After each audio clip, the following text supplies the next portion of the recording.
Now we move on to the next paper, which is by Alok Bhasin and Pooja Anand. It is, now we depart from paintings and we move to the study of space.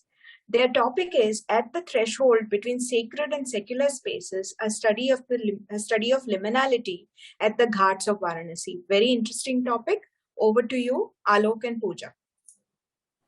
Thank you very much for this opportunity. I am going to present this paper. Pooja is not going to be presenting this one. Okay, so as the topic says, it's the threshold between sacred and secular spaces, a study of liminality at the Ghats of Varanasi. And let me take you through that.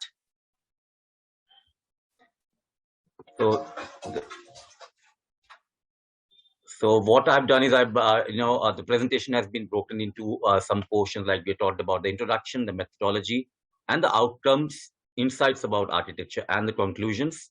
And we start now. So I've started this with this very interesting quote from a rock music group, The Doors, but it's actually quite relevant to our topic as well. In the universe, there are things that are known and things that are unknown, and in between them there are doors. So anyone who has been to Varanasi cannot move away from the fact that it's an assault on the senses in every way. It is pleasant, it is shocking, it is at times very, very deeply moving also. And I have been visiting Varanasi. I think I've been there about 40 times, and it just never failed to fascinate me, the city. So the Ghats of Varanasi cannot be easily defined. They are enticing as well as frightening, at once sensual and repulsive, irrational and yet spiritually enlightening. These Ghats are an in-between space, the liminal quality of which distinguishes the river and the buildings dogging its edge. Built form on one side, the Ghats in between, and the river on the other side. So I'm going to move on to the next slide. So the methodology that we used for this one was a lot of visual research, a lot of background research and a lot of personal visits, talking to people who live there and use these Ghats as a public space, people who are visitors, tourists, and pilgrims.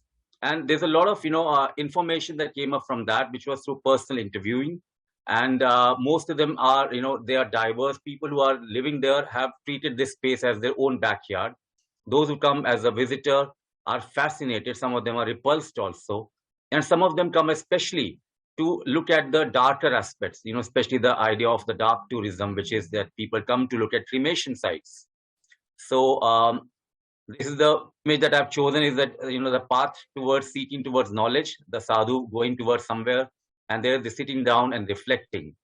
So these are all pictures taken by us on site in the city itself.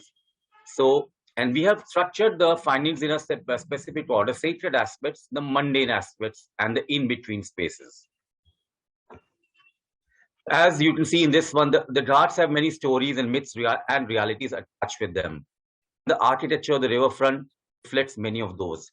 If we see a Pandit or a Panda sitting there with his, a small shrine, waiting for pilgrims to come in or conducting some religious ceremonies. We also see enactment of religious, stories where children dressed as Shiva and Rama, and they are, they are on the side. This is also a real life enactment of the mythological stories and the religious stories. And here you see people from all walks of life coming here for certain reasons, to perform certain ceremonies. You see the famous temple at the back. So we'll move on to the next slide. And we are also talking about this, just like the glimpses of holiness and piety along with scenes of daily life that one encounters at these Ghats, we see death also. And nowhere is the business of dying more manifest than at the two main cremation Ghats of Varanasi, Manikarnika and Harishchandra Ghat. These are one of the oldest cremation Ghats and the biggest Ghats of Varanasi that are used for cremation. At any given point of time, there would be many pyres burning there. It can be a sad sight. It can be a sight for people who are looking at even relatives, but there's also a way of detachment from the world when you sit at these Ghats. So here, this first picture shows relatives sitting around on the side of the Ghat while a body is being cremated. Some of them are waiting for the ashes to be collected. So there are small shrines devoted to Shiva, because after all, this is the city of Shiva, who promises salvation. And this one, as you can see, Here is a store that sells the firewood for cremation, but you see the architecture at the back. This picture is very interesting because it must have been till this point only. But as the need arose, they have built on this structure. There's a marked difference in the architecture also. The lower level, you are seeing a very grand arch, which must have been a Haveli at one time. But then the need necessitated for newer space has resulted in modern structure made of brick, etc., being built here. So I'll move on to the next slide. And apart from these, the sacred aspects, the Ghats also play host to a lot of festivals and fairs. And one of the most famous one that is everyone knows about, most of us know about, is the Ganga Aarti in the evening. The government also conducts Ganga Mahotsav it's an annual event recently started, which starts at the Dashashamedh Ghat. And some of the festivals that are observed here is the Nag Nathaiya festival. As we all know, most of us, yesterday was Kartik Purnima, Dev Deepavali. So this picture here is one of the scenes from the Dev Deepavali when all the ghats are lit with tiny lamps to signify that when the gods and the devas Diwali, observe Diwali. Then we have Ram Leela, the very famous Ramnagar Ram Leela, which runs for about 30 days. This is a scene from one of the Ram Leela episodes. And this image here in black and white is the one that signifies the Ganga Aarti, a very, very moving experience for those of us who have actually seen that. Now I'm coming to the mundane aspects.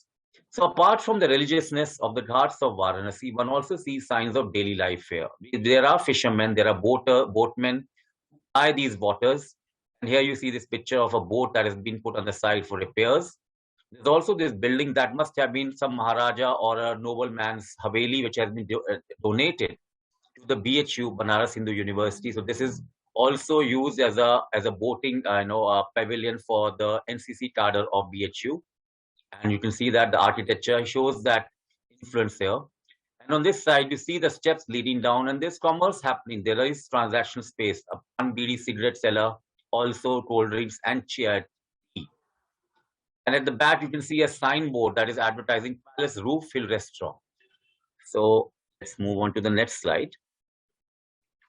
And the walls of the Ghats are replete with the murals of gods and goddesses, but also signs that advertise tuitions for learning Hindi and Sanskrit, advertisements for internet cafes, pizzerias, cafes, and restaurants catering to the Western palates. And there are also people who are, as you can see here, some of them are written in Hebrew. Obviously, that shows that there have been an influx of Israeli tourists also. And you can see hotels and package tours, etc., etc. But there are also, these billboards that are, advertising music festivals that are, sort of trying to entice the foreign tourists. And we see here a very interesting mural, more like a graffiti. So someone has done that, someone, I think, from Vietnam. So some lady from India, someone who must have used her as a subject here. So the reason why I wanted to talk about this thing is that your architecture is not just a built form. It's not just a building of brick and stone. It's also the things that go along with that. And they are part of the space here. This picture here also encapsulates everything. So you see a mixture of styles of architecture ranging from earlier. So here we have a Gangotri Seva Samiti's building that has been built in the British era. You see maybe a little bit older building here. Another building on this side, a more humble building. On the steps, you see all the religious paraphernalia rubbing shoulders with a lot of, normal stuff. There are gold drains, etc., etc. So I want to move on to the next part. So now we come to the in-between and transitional spaces. So the Ghats of Varanasi act as transitional spaces for an interface between the built architecture on the one side and the actual river on the other. The space is imbued with both tangible and intangible heritage that is ever present in this area. So this Kedar Ghat, as you can see, is a pronouncedly South Indian flavor to the architecture because the temple there is built by South Indian patrons.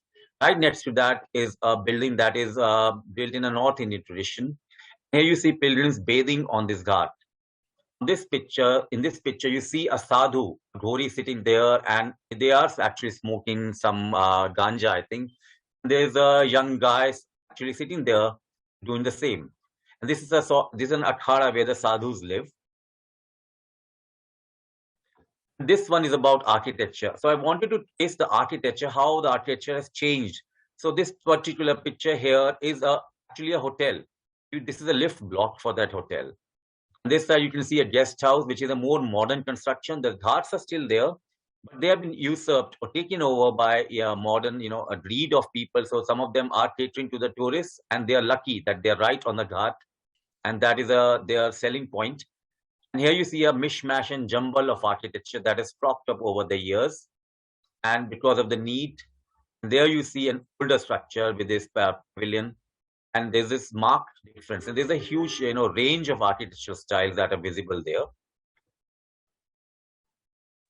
So I just wanted to say that the attributes of liminality are necessarily ambivalent. So this is another thing about the transition spaces. So here we see one of the, one wall of the ghat here has advertisements painted. There's a hotel, there's a swimming club, and there's also Namami Gange, that's a campaign to purify the river. But you see the ramparts of a fort-like structure here. Sadhu with a kamandal walking, and the guy wearing, it's a tourist, I think, carrying a camera. I'm seeing these two people sitting at this point at a higher vantage point. See a kund here, which has got Tamil lettering here.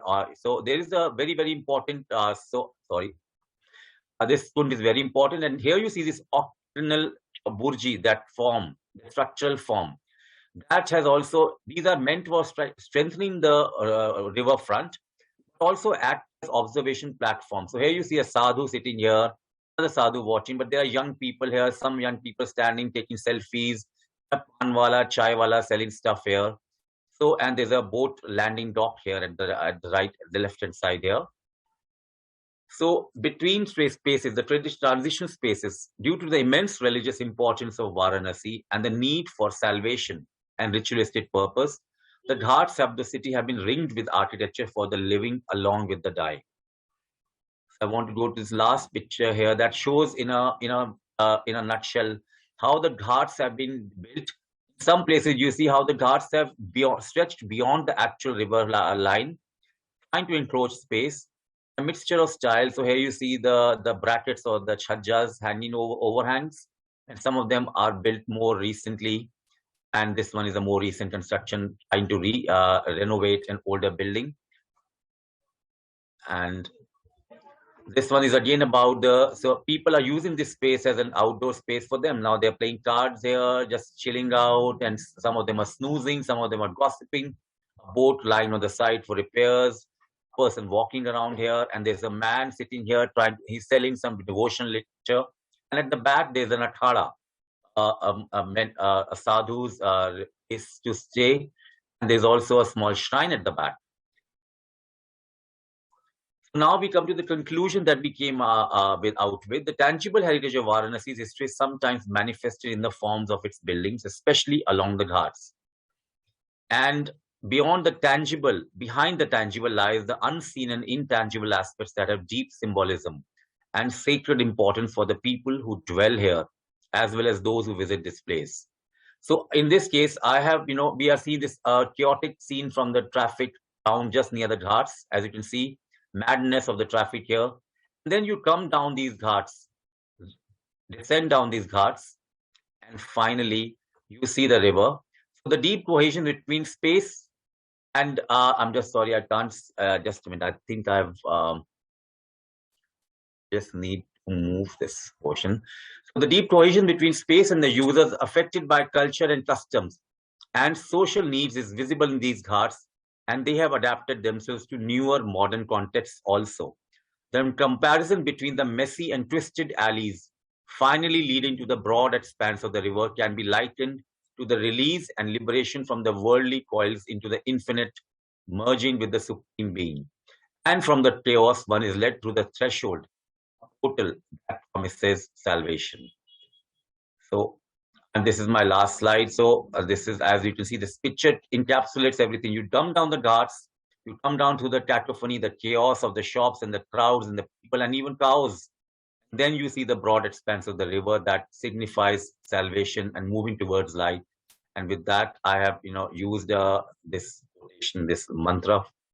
So, and I would like to end this presentation with this invocation of the Ganga Aarti, because no visit to the Ganga Ghats is possible without being, your senses being affected. But I can only use the audio here. So.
Thank you. I would like to take any questions, if any. Yes, thank you so much, Alok. That was a very beautiful, visually rich presentation. And it's a very interesting metaphor that you've drawn from the messy streets of Varanasi. When you move to the Ghats, it is like moving from chaos to order. It is like moving from the general maze of our desires to salvation, to moksha. It's a very, very interesting concept. Thank you so much for bringing it out so beautifully. And I wish you all the best. And let me just check if there are any questions for you. No, there was only that one observation about that gray band. But I hope that your paper will, satiate the curiosity of people who are interested to know more about it. Thank you so much. And thank you for pointing out something very important, which most of the times we forget, that architecture is not just about buildings. It's also about the spaces between the buildings and how people use those spaces for what goals. Thank you so much. Thank you.